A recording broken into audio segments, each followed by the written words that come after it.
Oke, Assalamualaikum warahmatullahi wabarakatuh. Waktu itu saya kan nggak bisa ngisi week ke-6. Saya bilang mau ngasih materi hari Selasa. Tapi saya pikir-pikir, saya takut hari Selasa saya nggak bisa. Jadi just in case saya bikin rekaman aja, rekaman materi untuk week ke-6. Kalian bisa nonton di YouTube dan tugasnya ada di akhir materi. Jadi stay tune ya. Oke, saya langsung mulai aja ya, biar mempersingkat waktu.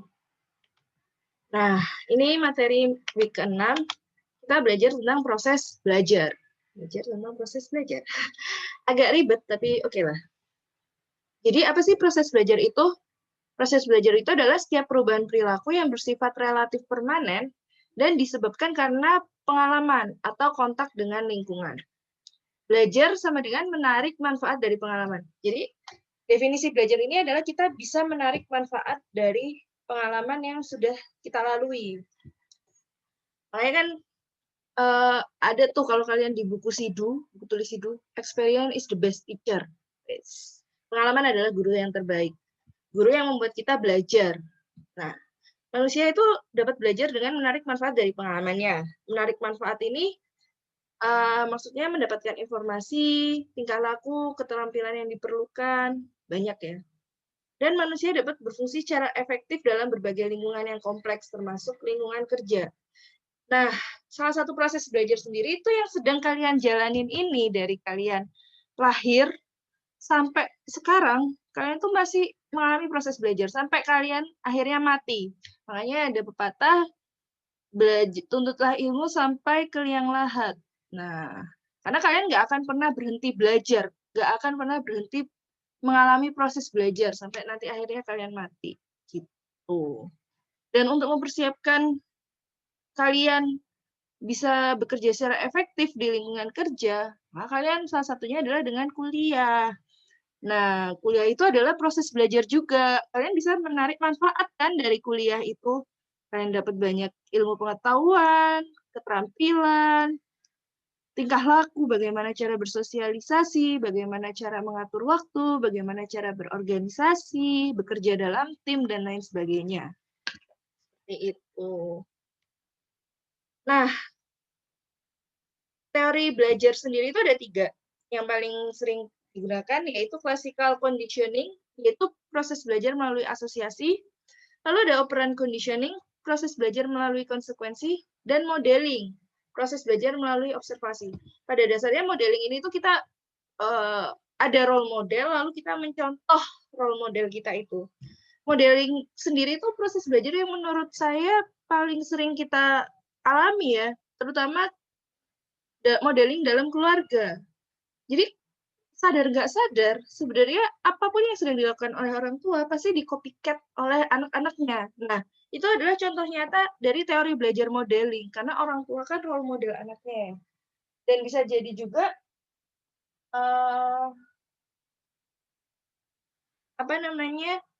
dosen dengan mahasiswa, guru dengan murid, senior dengan junior. Nah, itu role model. Kayak kita sebagai manusia itu harus terus mengalami proses belajar. Kenapa? Karena bisa jadi ada manusia-manusia lain yang menjadikan kita sebagai role model. Jangan sampai kita jadi role model yang negatif. Nah, teori belajar yang pertama adalah classical conditioning. Classical conditioning adalah suatu proses untuk membiasakan atau mengkondisikan seseorang untuk menampilkan suatu reaksi atau respon atau tingkah laku tertentu terhadap stimulus atau rangsangan yang tertentu pula.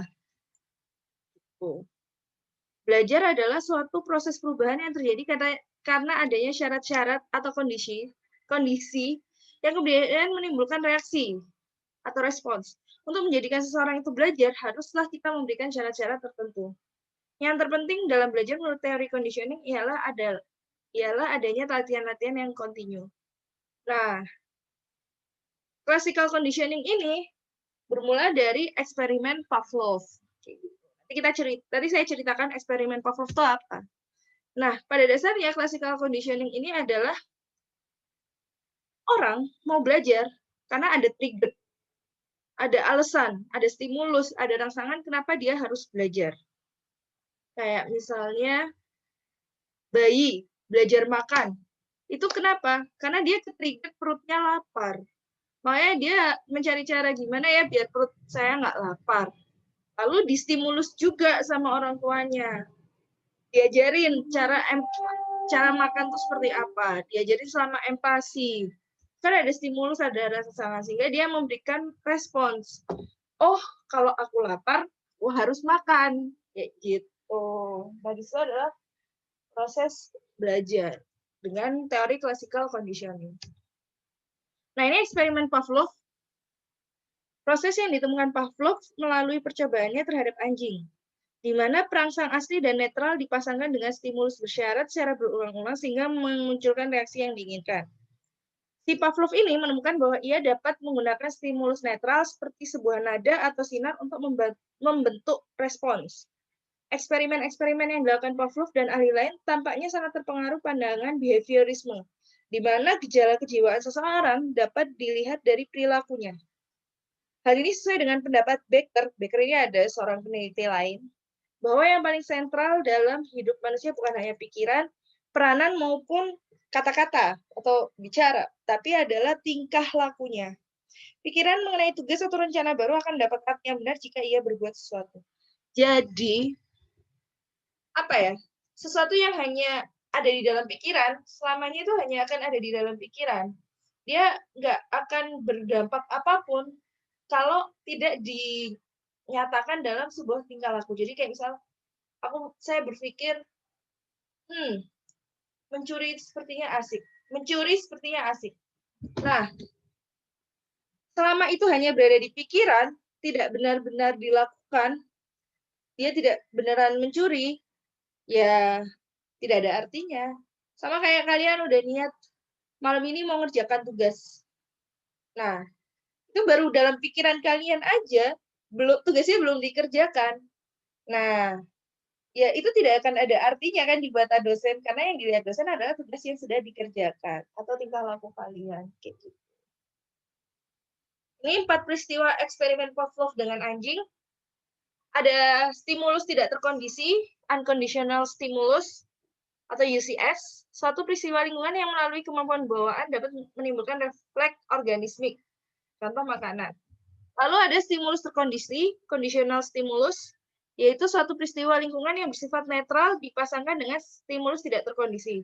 Contoh bunyi bel adalah stimulus netral yang dipasangkan dengan stimulus tidak terkondisi berupa makanan. Lalu respon tidak terkondisi, yaitu refleks alami yang ditimbulkan secara otonom atau dengan sendirinya. Contoh mengeluarkan air liur.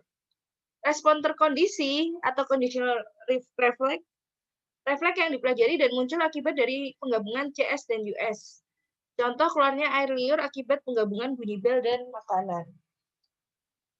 Lalu dari eksperimen Pavlov sendiri juga ada dapat disimpulkan sebuah hukum belajar. Yang pertama, law of respondent conditioning, yaitu hukum pembiasaan yang dituntut. Jika dua macam stimulus dihadirkan secara simultan, yang salah satunya berfungsi sebagai reinforcer, maka refleks dan stimulus lainnya akan meningkat. Lalu yang kedua adalah law of respondent extinction, yaitu hukum pemusnahan yang dituntut. Jika refleks yang sudah diperkuat melalui respondent conditioning itu didatangkan kembali tanpa menghadirkan reinforcer, maka kekuatannya akan menurun. Nah, tadi itu adalah classical conditioning, teori belajar yang pertama. Sekarang kita beranjak ke teori belajar yang kedua, yaitu operant conditioning.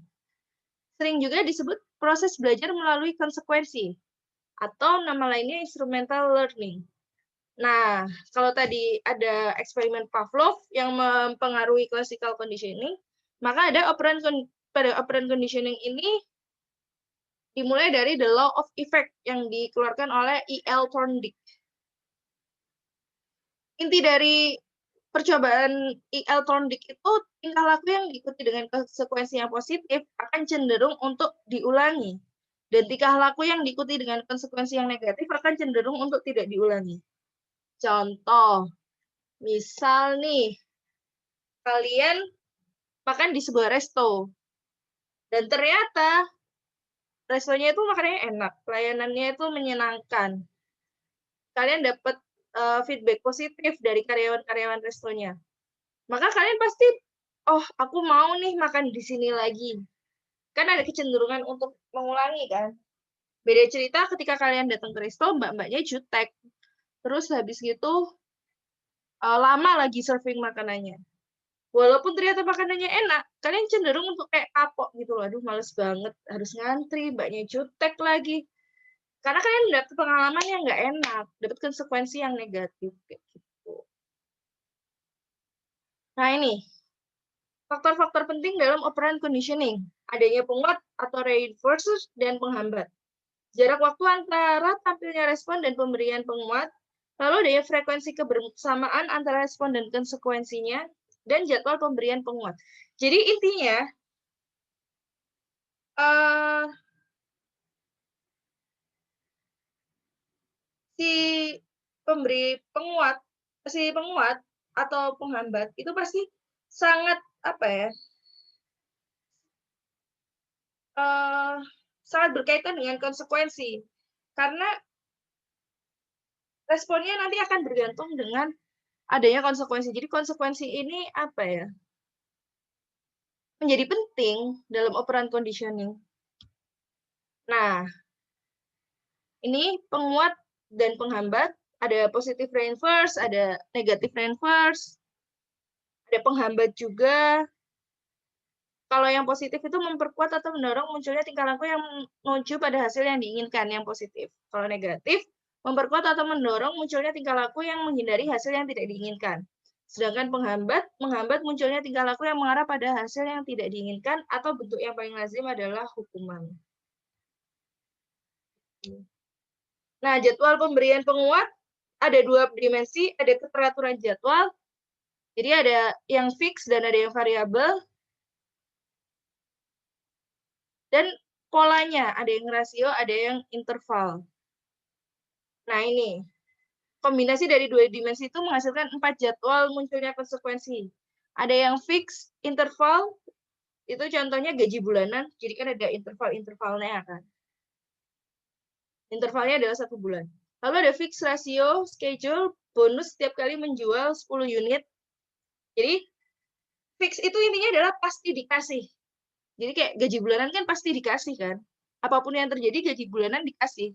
Sedangkan fix ratio adalah ketika kalian menjual 10 unit, ada bonusnya. Nah, mau 10 unit, tapi kan ini masih schedule-nya rasio ya, nggak pasti. Tapi pasti dikasih, cuman nggak pasti waktunya.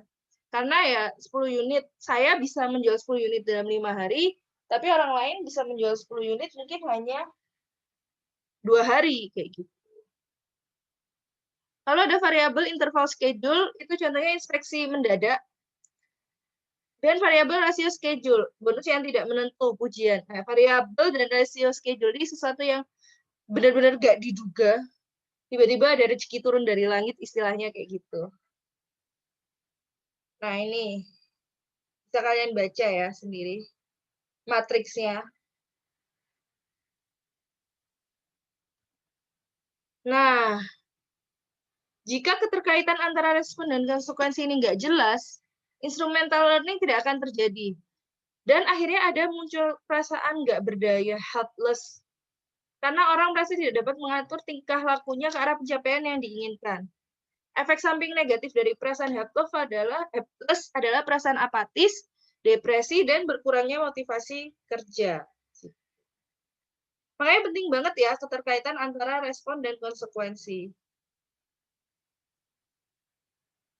pada teori belajar operant conditioning. Nah ini ya pedomannya, agar tidak terjadi perasaan helpless tadi, keterkaitan antara respon dan konsekuensi harus jelas. Jangan sampai keliru memberikan konsekuensi. Oh, penting banget nih. Ada kasus kayak SDM itu salah. Ya namanya SDM juga manusia ya, bisa hilaf. Gaji bulanannya itu salah transfer. Nah, ini nih yang akhirnya orang jadi kayak, aduh apa sih? Aduh males, aduh, nah kayak gitu. Lalu pilihlah konsekuensi yang tepat. Bila terpaksa memberikan hukuman, hendaknya dilakukan dengan sangat hati-hati. Dan jangan sampai memunculkan perasaan helpless, itu tadi. Nah, ini teori belajar yang terakhir, yaitu modeling. Sering disebut sebagai proses belajar melalui observasi. 4 syarat agar seseorang bisa meniru tingkah laku yang diamatinya, adanya perhatian, memiliki daya ingat, memiliki kemampuan untuk mengulangi tingkah laku yang diamatinya tersebut, dan memiliki motivasi untuk mencontoh. Ini langkah-langkah melakukan modeling. Tentukan dengan pasti tingkah laku target yang dinilai dapat memperbaiki kinerja. Yang kedua, pilihlah model yang tepat. Yang ketiga, pilihlah media modeling yang tepat. Dan pastikan bahwa pekerja memenuhi persyaratan keterampilan teknis dari tingkah laku target. Jadi, balik lagi modeling atau role model ini proses belajar yang paling sering kita lalui, tapi perlu kehati-hatian banget. Jangan sampai kita salah memilih role model. Bahaya ya, kalau role modelnya ternyata pecandu narkoba. Waduh, serem juga contohnya, Bu. Kayak gitu. Ini benar-benar harus hati-hati banget ya. Banyak kasus sih sekarang ini, remaja-remaja itu yang asal memilih role model. Ya, dewasa ini kan media sosial berkembang banget ya. Muncul banyak selebgram dan influencer. Tapi ya mau nggak mau kita akuin juga ada selebgram yang memang bisa mengedukasi follower-followernya dengan baik dan menjadi role model yang baik pula sehingga follower-followernya bisa mendapat manfaat, akhirnya bisa mengalami proses belajar di sana. Nah, itu contoh selebgram dan influencer yang baik. Tapi ada yang selebgram dan influencer yang memberikan contoh yang nggak, ya menurut saya negatif sih. Contohnya Awkarin zaman dulu banget nih waktu kalau kalian tahu ada lagu Bad, Bad apa-apa itu yang video klipnya naik kuda nggak jelas. Nah, ada beberapa anak muda itu yang ke-trigger untuk membuat video yang sama. Padahal di situ kan apa ya, kata-katanya nggak pantas diucapkan, ada melawan, ada berantemnya juga. Nah, itu kan pemilihan role model yang kurang tepat ya. Jadi apa ya, teori belajar modeling ini yang paling sering terjadi, paling sering digunakan, tapi apa ya, segala sesuatu di dunia ini tuh seperti pedang bermata dua gitu loh, ada dua sisi, baik dan buruk, dimana kita harus benar-benar berhati-hati banget. Intinya di situ sih. Lalu langkah-langkah modeling lainnya, ciptakan lingkungan belajar yang nyaman, tunjukkan secara jelas konsekuensi positif dari tingkah laku target, lalu beri penguat positif pada kemajuan yang dicapai dalam meniru tingkah laku model, dan setelah tingkah laku target tercapai, maka pertahankan. Ini selanjutnya tadi kita udah belajar tentang teori belajar. Nah, selanjutnya kita belajar tentang model belajar. Jadi, semuanya itu dimulai dari sini nih. Pengalaman konkret. Seseorang mengalami pengalaman, lalu dari pengalaman itu dia mengobservasi dan refleksi. Kenapa ya bisa terjadi pengalaman itu? Lalu berikutnya adalah perumusan konsep abstrak dan generalisasi, lalu pengujian implikasi konsep dalam situasi baru, lalu muncul pengalaman konkret baru. Contoh, misal,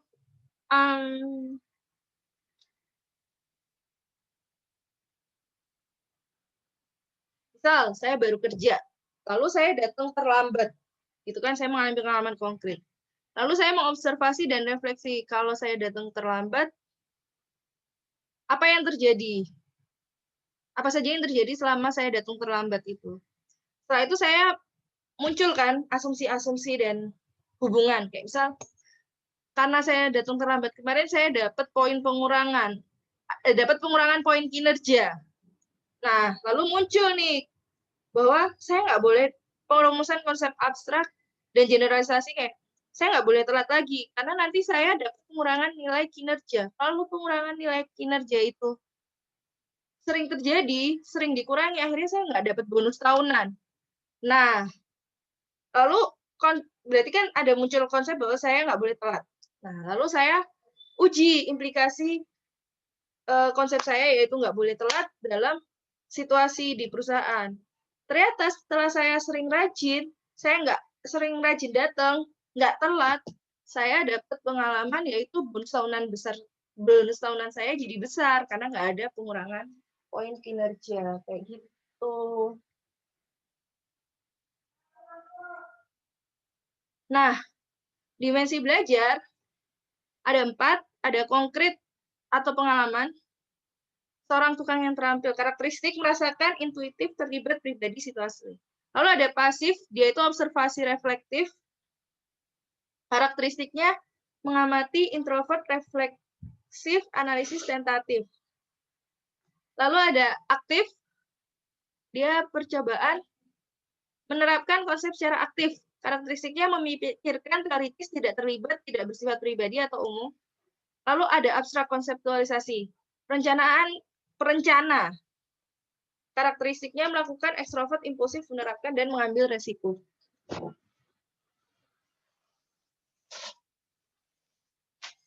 Jadi, dimensi belajar itu ada 4, dan setiap orang itu mungkin berbeda-beda dimensi belajarnya. Tapi, saling berhubungan. Jadi, gimana ya? Setiap orang itu pasti mengalami 4 dimensi ini, cuman fokusnya mungkin berbeda-beda, dan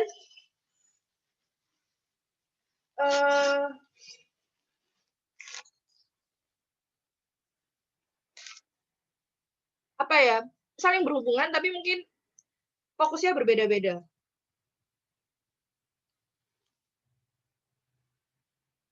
Kayak gitu sih.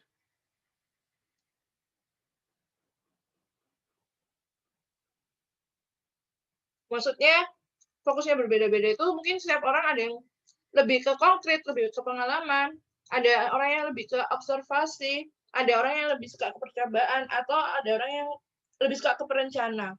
Cuman pasti setiap orang harus ada 4-4-nya ini, kayak gitu.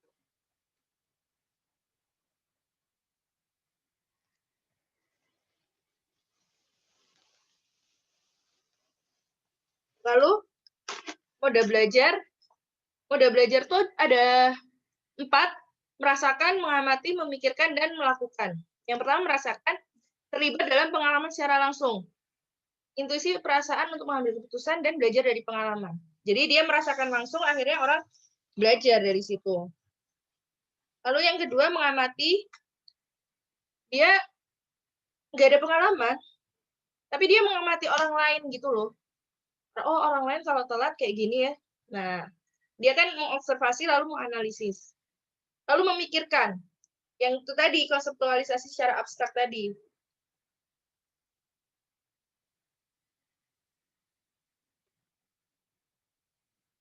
Yang terakhir adalah melakukan. Dia melakukan langsung, eksperimen langsung, dan akhirnya kan dari hasil eksperimennya itu dia bisa belajar. Nah, proses belajar ini erat kaitannya dengan adaptasi individu dengan lingkungan baru. Jadi ada beberapa macam. Ada individu yang reaktif, dia cenderung mempunyai tanggung jawab, mempunyai kemampuan untuk bekerja sama secara kolaboratif melalui kelompok kerja, dan memberikan keputusan cepat dalam mencapai tujuan organisasi. Lalu ada juga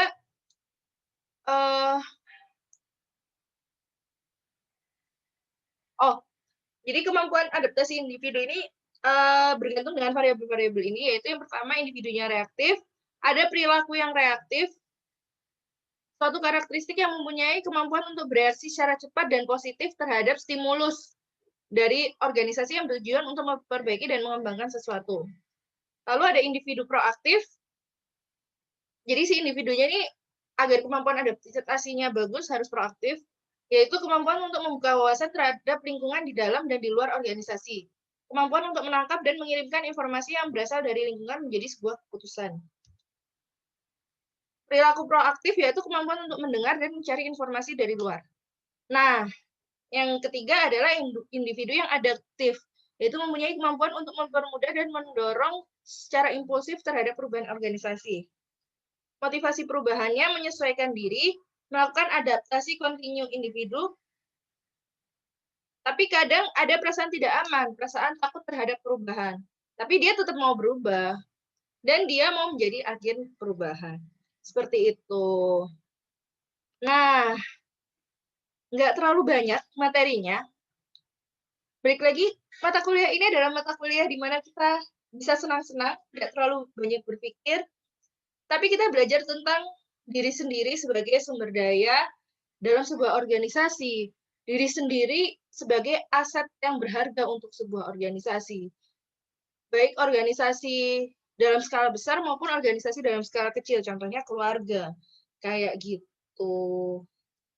Agak abstrak ya kuliahnya, tapi ya nggak apa-apa lah, sebagai proses belajar. Semoga bisa diambil manfaatnya. Oke, sekian pertemuan kali ini. Jadi hari Selasa kita nggak perlu ada pertemuan. Kita langsung ketemu hari Rabu. Dan tugasnya adalah jeng jeng jeng jeng. Tidak ada tugas untuk minggu ini. Jadi tugasnya nanti disatuin sama week 7. Jadi tugasnya langsung week 6 dan week 7 dan deadline-nya adalah Selasa depannya lagi itu, Selasa tanggal 24 jam 23.59 kayak gitu. Oke, terima kasih sudah mendengarkan. Mohon maaf kalau ada kesalahan dan kekurangan jelasan. Kalau ada yang nggak jelas, please bisa banget buat ditanyakan di grup biar semua orang bisa baca dan apa namanya, bisa baca dan saling ngerti kayak gitu. Mungkin akan ada pertanyaan UTS-nya apa, Bu? Ya, kita nantikan aja ya UTS-nya seperti apa. Kayak gitu. Oke, sekian dari saya. Sampai ketemu hari Rabu. Assalamualaikum warahmatullahi wabarakatuh. Tetap jaga kesehatan dimanapun berada. Terima kasih.